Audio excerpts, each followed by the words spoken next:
És que hi havia una taxa d'incidència elevada amb un IPG bastant elevat. Aquí és una de les eines més importants, que és el poder tallar les cadenes de transmissió dels malalts asimptomàtics o les persones que estan asimptomàtics.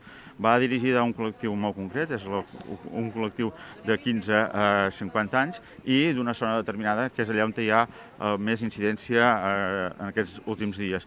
D'aquesta forma intentarem tallar les cadenes de transmissió de les persones que són asimptomàtiques i serà una de les eines més utilitzades per intentar tallar aquestes cadenes i intentar aturar aquesta pandèmia. Es va fer cribatges a Figueres, no es va fer un cribatge poblacional, sinó que es va fer cribatges molt selectius per grups de determinades empreses o determinats llocs en concrets, un cribatge massiu.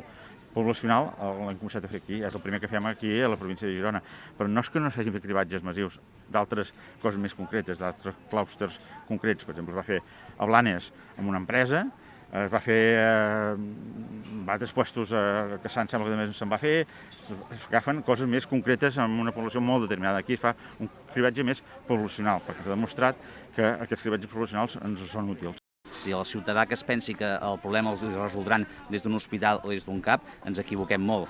Si saturem els serveis sanitaris, les atencions bàsiques no quedaran cobertes. Per tant, és importantíssim que la gent entengui que qualsevol de nosaltres pot ser positiu i podem ser asimptomàtics i traslladar i transmetre la malaltia.